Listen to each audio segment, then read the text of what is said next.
कहानी की शुरुआत में हम एक ऐसी जेल को देखते हैं जो एक सुनसान टापू पर बनी हुई थी। इस जेल के अंदर आज नए कैदियों को लाया जा रहा था, जिनमें से एक एडमंड भी था। वार्डन से मिलते ही एडमंड उसे कहता है कि सर, मेरी मदद कीजिए, मैंने कुछ नहीं किया, मुझे यहाँ पर गलत इल्जाम में भेजा गया है। जिस पर वार्डन ने बड़े ही आराम से जवाब दिया कि मैं जानता हूँ, अगर तुमने कुछ किया होता तो तुम्हें देश के अंदर ही किसी जेल में फेंक दिया जाता। यहाँ इतनी दूर इस जेल में सिर्फ उन लोगों को लाया जाता है जिनके खिलाफ कोई साजिश की गई हो। इसके बाद वार्डन ने उसे बहुत मारा, फिर उसे जेल के एक कमरे में बंद कर दिया गया, जहाँ पर एक लकड़ी का दरवाजा और एक छोटी सी खिड़की मौजूद थी। ये दरवाजा साल में सिर्फ एक बार खुलता था, जब वार्डन बिना किसी बात के उन्हें पीटने के लिए अंदर आता था। समय बीतता रहा और कमरे में अकेले बंद रहकर एडमंड बहुत परेशान रहने लगा। उसने दीवार पर लिखा हुआ था कि भगवान मुझे न्याय दिलवाएंगे, लेकिन धीरे धीरे जब उसे उस जेल में 12 साल हो गए तो उसका भगवान से भी विश्वास उठता चला गया। उसे लगा कि मैं तो पूरी जिंदगी यही बंद रह जाऊंगा। लेकिन फिर एक दिन अचानक उसके कमरे की जमीन नीचे से उठने लगी। इस अनोखे हादसे ने एडमंड के होश उड़ा दिए। उसे लगा जैसे कोई भूत उसके सामने आ गया हो। कुछ देर घबराने के बाद एडमंड ने देखा कि जमीन के नीचे से एक इंसान बाहर आ रहा था। जमीन के नीचे से निकला हुआ ये आदमी एबे है, जो कि यहाँ से नीचे वाले फ्लोर का कैदी है। पिछले 5 साल से वो एक सुरंग खोद रहा था। किस्मत ने ऐसा चक्कर चलाया कि वो सुरंग सीधा एडमंड के कमरे में आने के लिए मानो भगवान का कोई इशारा हो। एबे के आने से एडमंड को एक साथी मिल गया था, जिससे वो बातें कर सके, क्योंकि इतने समय से कमरे में अकेला बंद रहकर वो पागल सा होने लगा था। इसके बाद एबे ने बहुत उत्साह से एडमंड को अपने कमरे में बुलाया। उधर एडमंड बहुत खुश था कि उसे पत्थरों से दीवार पर निशान बनाना के समय नहीं काटना पड़ेगा। और जैसे ही एडमंड एबे के कमरे में घुसा तो वो वहाँ का नजारा देखकर हैरान रह गया। एबे का कमरा बाकी कैदियों की तरह नहीं था, एक ठीक ठाक से होटल की तरह कह सकते हैं। वहाँ उसके आराम के लिए कुर्सियाँ थी और शेल्फ पर पता नहीं कितनी किताबें पड़ी थी। एबे ने एडमंड से वादा किया कि अगर वो सुरंग की खुदाई में उसकी मदद करे तो बाकी बचे समय में एबे उसे पढ़ा सकता है। एडमंड के पास वैसे भी कुछ खास करने को था नहीं, तो उसने तुरंत ही हाँ कर दी। इसके बाद वो दोनों खुदाई का काम शुरू करने ही वाले थे कि तभी उन्हें गार्ड के कदमों की आवाज सुनाई दी। डर से कांपता हुआ एडमंड तुरंत अपने कमरे की तरफ भागा और फिर उसने जल्दी से कचरे वाली टोकरी तैयार कर दी, क्योंकि गार्ड उसके फ्लोर पर भी आने वाला था। इस जेल में कमरे का दरवाजा सिर्फ 2 बार ही खुलता है, एक बार कचरा लेने और एक बार शाम का खाना देने के लिए। इसके अलावा पूरे दिन में दोनों के पास बहुत वक्त होगा, जिसमें वो बिना पकड़े जाने की चिंता किए आराम से खुदाई कर सकते हैं सुरंग की। इसके बाद एबे ने अपने बालों का एक छोटा सा गुच्छा काटा, पत्थर से चिंगारी निकाल कर उसने बालों को जलाया और एक मोमबत्ती रोशन की। फिर वो दोनों जैसे तैसे सुरंग में घुसकर आगे खुदाई करने लगे। नीचे बहुत कम जगह थी, तो खोदना कोई आसान काम नहीं था। एबे का अंदाजा था कि इसी स्पीड से चलते रहे तो जमीन के बाहर तक पहुँचने में उन्हें कम से कम 3 साल और लगेंगे। एक दिन आराम करते हुए एडमंड को एबे की एक किताब में पता चला कि एबे कभी एक बहुत अच्छा तलवारबाज सिपाही हुआ करता था। इसके बाद तो एडमंड ने जिद पकड़ ली कि अगर एबे उसे तलवारबाजी नहीं सिखाएगा तो वो नहीं खोदने वाला आगे सुरंग। एडमंड का अब अपनी जिंदगी में सिर्फ एक ही मकसद था, अपने दुश्मनों से बदला लेना। उसकी बातें सुनकर एबे मान गया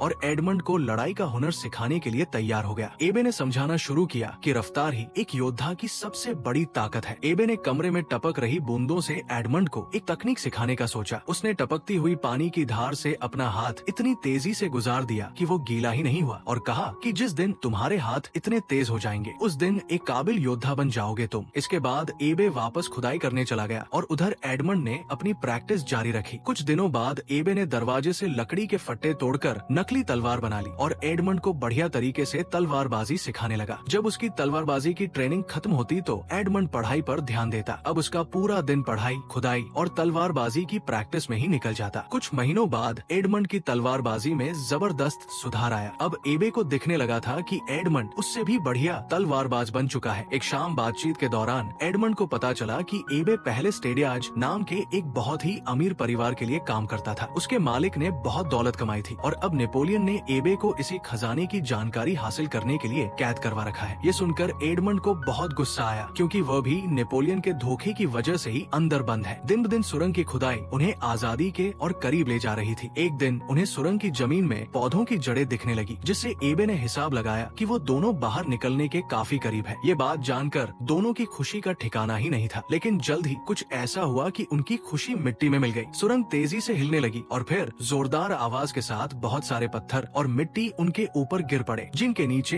एबे दब गया। घबराकर एडमंड ने तुरंत पत्थर हटाए और एबे को बाहर निकाला। दरअसल उन्होंने गलत दिशा में खुदाई कर दी थी। सुरंग की खुदाई खुदाई में उनसे जरूर कुछ गलती हुई थी, क्योंकि ऊपर से एक खाने वाला डब्बा भी नीचे गिर गया था। एक बहुत भारी पत्थर एबे की छाती पर गिरने की वजह से वो गंभीर रूप से घायल था। अपने फेफड़ों में चोट आने की वजह से किसी भी वक्त उसकी जान जा सकती थी। अपने आखिरी लम्हों में एबे ने एक कमजोर आवाज के साथ एडमंड को बताया कि कमरे में एक पत्थर के नीचे एक किताब मिलेगी, उस किताब के भी नीचे कुछ छुपा हुआ है। एडमंड को वहाँ से उसी खजाने का नक्शा मिला, जिसके चक्कर में एबे यहाँ कारागार में बंद था। नक्शे को देखकर एडमंड बहुत चक्का रह गया। एबे ने उससे वादा किया कि वो इस दौलत का इस्तेमाल हमेशा अच्छाई के लिए करेगा और गलत कामों से जितना हो सके दूर रहेगा। एडमंड ने वादा किया, जिसके थोड़ी देर बाद ही एबे की मौत हो गई। एडमंड की आंखों में आंसू थे, क्योंकि उसे लग रहा था कि वह दोबारा से अकेला हो गया। तभी गार्ड खाना देने आया तो एडमंड दीवार के पीछे छुप गया। गार्ड ने आवाज भी लगाई, पर कोई जवाब नहीं मिला। जब वो चेक करने अंदर आया और उसने एबे की लाश देखी तो वो घबराकर अपने सीनियर को रिपोर्ट करने चला गया। एडमंड विल्फोर्ड ने तेजी से सुरंग का मुंह छुपाया और वापस चला गया। कुछ देर बाद गार्ड अपने कुछ साथियों के साथ वापस आया और एबे के शरीर को बॉडी बैग में डाल दिया। एडमंड सुरंग में छुपकर उनके जाने का इंतजार कर रहा था। जैसे ही गार्ड्स वहाँ से गए, एडमंड खामोशी से कमरे में घुसा और एबे की लाश को देखने लगा। लाश को देखते हुए एडमंड के दिमाग में एक आइडिया आया। उसने जल्दी से एबे की लाश की जगह ले ली। कुछ देर बाद वार्डन अपने आदमियों के साथ लाश को वहाँ से ले जाने के लिए आया। ये जेल एक सुनसान टापू पर थी, इसीलिए उन्होंने सोचा कि लाश को समुद्र में फेंक देना ही सही रहेगा। इस दौरान एक गार्ड खाना लेकर एडमंड के कमरे में गया, लेकिन जब बार बार दरवाजा खटखटाने के बावजूद भी किसी ने चूतक नहीं की तो गार्ड को शक हुआ। वो दरवाजा खोलकर अंदर गया, लेकिन वहाँ उसे एडमंड नहीं बल्कि एबे की लाश मिली। जिसके बाद वो गार्ड चिल्लाता हुआ वार्डन को बुलाने के लिए गया। वार्डन जल्दी से ये काम निपटाना चाहता था और उस दिन तूफानी हवाएं चल रही थी। समुद्र की लहरें पत्थरों से टकरा रही थी, तो कुछ भी सुनना बहुत मुश्किल था। वार्डन गार्ड की बातों को सुनने की कोशिश कर रहा था, लेकिन इसी बीच एडमंड ने झटके से वार्डन की चाबियां चुरा ली। लेकिन इस झटके की वजह से वार्डन भी एडमंड के साथ सीधा समुद्र में जा गिरा। समुद्र में गिरते ही एडमंड ने चाबियों की मदद से जल्द खुद को बरी किया और जैसे ही वो तैरकर ऊपर आया तो उसने पीछे मुड़कर वार्डन को देखा। सालों का गुस्सा उसके अंदर भरा पड़ा था और उसने बेरमी से वार्डन को पानी में डुबोकर मार डाला। इसके बाद वो बिना पीछे देखे समुद्र में दूर तक तैरता रहा। अगली सुबह जब एडमंड की आँख खुली तो वो एक आइलैंड पर था। न जाने कैसे वो यहाँ तक जिंदा पहुँच गया। उसे खुद भी समझ नहीं आ रहा था कि वो यहाँ तक जिंदा कैसे पहुँचा, लेकिन अभी भी वो आजाद नहीं हुआ था। समुद्री डाकुओं का एक झुंड बैठकर आराम से उसे देख रहा था। अब एडमंड को लगा था कि वो मारा जाएगा, लेकिन लुटेरों के सरदार लुइजी ने उसे एक मौका दिया। उसने कहा कि वो एडमंड को जिंदा छोड़ देगा, बस एक शर्त पर। एडमंड को उनके गद्दार साथी जकोपो से लड़ना होगा, जिसे वो वैसे भी जिंदा गाड़ने वाले थे। अगर जकोपो जीत गया तो वो उनकी टीम में वापस शामिल हो सकता है, लेकिन वो एडमंड को मार देंगे। लेकिन अगर एडमंड जीत गया तो वो उसे रिहा कर देंगे। जल्द ही दोनों के बीच ये मुकाबला शुरू हुआ। जकोपो तलवारबाजी में बहुत माहिर था, लेकिन एडमंड की एबे से सीखी हुई तकनीक बहुत ही जबरदस्त साबित हुई। कई हमले करने के बावजूद जकोपो एडमंड को छू तक नहीं पाया। मौका मिलते ही एडमंड ने तेजी से वार किया और जकोपो को जमीन पर गिरा लिया, पर उसे मारने की बजाय एडमंड ने लुइजी से कहा कि देखो, हम दोनों तुम्हारे लिए काम करेंगे। काम के लोग हैं यार, बिना बात क्यों मार रहे हो हमें? और समुद्री लुटेरे ढूंढना कौन सा आसान काम है? एडमंड के हुनर और दया को देखकर लुइजी खुश हुआ और उसने दोनों की ही जान बख्श दी। जहाज पर बातचीत के दौरान एडमंड ने कैप्टन को अपनी पूरी कहानी सुनाई, जिसके बाद उसने एडमंड को आजाद कर दिया ताकि वो अपने बदले का मकसद पूरा कर सके। जकोपो भी एडमंड के साथ हो लिया। एडमंड ने उसकी जान बचाई थी तो उसने वादा किया कि मैं हमेशा तुम्हारा वफादार बन के रहूंगा। एडमंड ने जकोपो से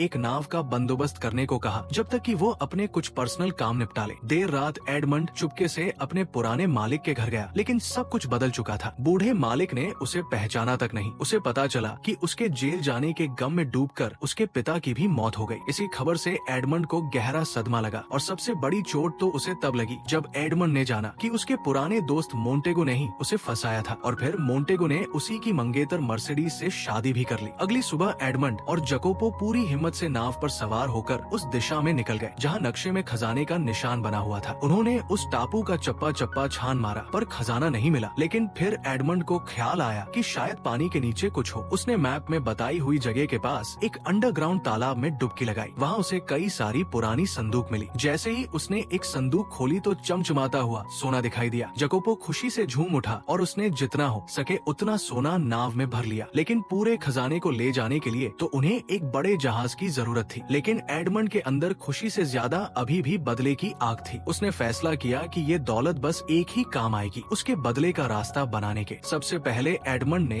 एक बड़ा आलीशान घर खरीदा और अपने आप को फ्रांस के एक नए रईस के रूप में सबके सामने पेश किया। साथ ही उसने अपने आसपास के बाकी रईस लोगों को भी अपने शानदार घर में एक पार्टी के लिए बुलाया। जल्द ही उसकी दावतों और शहंशाही अंदाज ने सबके बीच उसे मशहूर कर दिया। रईस लोग अब एडमंड में दिलचस्पी लेने लगे, लेकिन असल में एडमंड ये सब अपने धोखेबाज दोस्त मोंटेगो का ध्यान खींचने के लिए कर रहा था, लेकिन वो तो बिना उससे बात किए निकल गया। एडमंड की पुरानी मंगेतर मर्सिडीज ने मोंटेगो से शादी तो कर ली थी, पर उसे कभी खुशियां नहीं मिल सकी। जुए, शराब और शबाब में सारा पैसा उड़ा देने के बाद अब मोंटेगो बैंक से लिया हुआ पैसा चुकाने की हालत में नहीं था। ऊपर से एडमंड ने कुछ ऐसी चालें चली कि मोंटेगो को कहीं और से भी पैसों का जुगाड़ करना मुश्किल हो जाए। जकोपो ने एडमंड को खबर दी कि मोंटेगो का एक बेटा भी है, अल्बर्ट, जिसके बाद एडमंड ने एक सुंदर औरत और अपने लुटेरे दोस्तों के साथ मिलकर अल्बर्ट की फर्जी किडनैपिंग करवाई, ताकि फिर एडमंड खुद मसीहा बनकर उसे बचा सके। प्लान काम कर गया और अल्बर्ट को यही लगा कि वाइस बंदे ने तो मेरी जान बचा ली। उसका शुक्रिया अदा करते हुए अल्बर्ट ने एडमंड से गुजारिश की कि कुछ दिन बाद मेरा जन्मदिन है, आप उस पार्टी में जरूर आना। एडमंड ने कुछ नखरे दिखाए पर फिर आखिर में मान गया। उसी पार्टी में अल्बर्ट ने अपने पिता मोंटेगो को एडमंड से मिलवाया। वो दोनों 13 साल बाद एक दूसरे के आमने सामने थे। एडमंड का हुलिया अब इतना बदल गया था कि मोंटेगो ने उसे पहचाना नहीं, लेकिन मर्सिडीज ने जैसे ही एडमंड को देखा उसे एक अजीब सा एहसास हुआ और वो समझ नहीं पाई कि यह है कौन। लेकिन कुछ देर बाद जब एडमंड एक खास तरीके से अपने बालों को घुमा रहा था तो मर्सिडीज तुरंत पहचान गई, क्योंकि ये एडमंड की पुरानी आदत थी। एडमंड ये जानता था कि मोंटेगो को पैसों की सख्त जरूरत है और इसीलिए वो उसके आगे बढ़ा चढ़ाकर बोलने लगा कि भाई, मुझे तो एक खास जगह से सोना मिल गया है, बहुत सारा, और कल ही जहाज में 100 किलो सोना आएगा। यहाँ पर मेरा और विल्फोर्ड साहब सब कुछ आपको क्लियर करवाना है पुलिस से। विल्फोर्ड एक करप्ट मैजिस्ट्रेट था जिसका इस इलाके की पुलिस पर पूरा काबू था। एडमंड की बातें सुनने के बाद विल्फोर्ड ने मोंटेगो के साथ मिलकर एक प्लान बनाया जिसमें वो एडमंड का खजाना यहाँ आने से पहले ही लूट लेंगे और फिर सारा सोना उनका। जिस पर मोंटेगो ने कहा कि एक आदमी है जो इस काम में उनकी मदद कर सकता है। दरअसल एडमंड को जेल भिजवाने में भी इन्हीं 3 लोगों का हाथ था और एडमंड ने अब जानबूझकर इन्हें इकट्ठा किया था। खैर, पार्टी खत्म होने के बाद मर्सिडीज चुपके से एडमंड की घोड़ा गाड़ी में जा बैठी। रोते हुए उसने बताया कि मोंटेगो ने उसे धोखा दिया, कहा कि एडमंड को फांसी हो गई। एडमंड को डर था कि ये सच उसके बदले के प्लान को बिगाड़ ना दे, इसीलिए उसने अभी के लिए मर्सिडीज को वापस जाने को कहा। इसके बाद हमने देखा कि एडमंड का सोने वाला जहाज लूट लिया गया। इसे अंजाम देने वाला मोंटेगो का ही आदमी था जिससे एडमंड को अपना बदला लेना था। वो आदमी सोच रहा था भाई आसानी से चोरी होगी, मजा आ गया, पर तभी गार्ड्स ने वहाँ आकर उसे पकड़ लिया। वो भागने लगा तो सामने से एडमंड आ गया। आदमी ने लड़ने की कोशिश की पर एडमंड ने रस्सी का फंदा उसके गले में डाल दिया। मारने से पहले एडमंड ने उसे अपनी असली पहचान बताई ताकि उसे याद तो आए कि वो किस गुनाह के लिए मरा है। अब अगला निशाना था मजिस्ट्रेट विल्फोर्ड। सालों पहले इसी मजिस्ट्रेट ने नेपोलियन की चिट्ठी के चक्कर में एडमंड को फंसाया था। मजिस्ट्रेट का बाप खुद नेपोलियन का सपोर्टर था, लेकिन पावर हासिल करने के चक्कर में मजिस्ट्रेट ने अपने ही पिता को मरवा दिया और इल्जाम एडमंड पर लगवाकर उसे जेल भिजवा दिया। लेकिन अब एडमंड ने बातों बातों में बड़ी चालाकी से मजिस्ट्रेट से ये पूरी बात बुलवा ली। विल्फोर्ड ने भी जब बोल दिया, क्योंकि वैसे भी एडमंड ये सब साबित नहीं कर सकता। लेकिन कमरे में पुलिस पहले से मौजूद थी, जिन्होंने विल्फोर्ड की पूरी बात सुन ली और उसे पकड़ कर ले गई। उधर कंगाल हो चुका मोंटेगो भागने की तैयारी कर रहा था, लेकिन मर्सिडीज ने उसके साथ चलने से साफ इनकार कर दिया। साथ ही उसने बताया कि अल्बर्ट उसका बेटा असल में एडमंड और मर्सिडीज का बेटा है। एडमंड के अरेस्ट के वक्त वो प्रेग्नेंट थी और इसी मजबूरी में उसने मोंटेगो से शादी कर ली। मोंटेगो